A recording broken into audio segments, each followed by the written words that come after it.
আসসালামু আলাইকুম। গত ভিডিওতে এমএস তার কেনার জন্য গিয়েছিলাম। তো এই এমএস তার দিয়ে কি কি বানানো হয় খোলার মধ্যে তা দেখানোর চেষ্টা করবো আজকে। তো দেখেন, এই হচ্ছে পাট, আছে খুঁটি, আর এই পাশে আছে চুলা, রান্নার চুলা।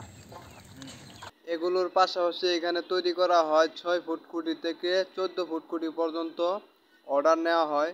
এখানে খোলার মিস্ত্রি সাহেবরা কাজ করতেছে। এখানে হচ্ছে রিং, ছোট বড় মাঝারি 3 ধরনের রিং আছে এখানে। আরও আছে ছোট পাটের সাথে চারি সেট করা। তো এই পাশে হচ্ছে চারি বালুর মধ্যে খড়মা বানিয়ে বানানো হয়, যে কারণে চারিগুলো একটু দূরে বালির মধ্যে। তো এগুলো হচ্ছে চারি, ছোট বড় সব সাইজের চারি পাওয়া যায় এখানে।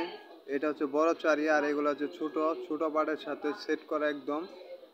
গ্রামে এই চারিগুলো সবচেয়ে বেশি চলে। তো আমাদের পরিবেশটা দেখেন কতটা সুন্দর, গ্রামের পরিবেশ, প্রকৃতির অপরূপ সৌন্দর্য। খোলার সমস্ত মালামাল রাখা হয় দোকানের সামনে। এগুলা হচ্ছে খোয়ার সাজানো হয়েছে, সাথে আরো অনেক কিছু আছে, স্ল্যাব, খুঁটি, চারি, সমস্ত কিছু এই পাশে রাখা হয়। তো ভালো থাকবেন সবাই, দেখা হচ্ছে নতুন ভিডিওতে। আসসালামু আলাইকুম।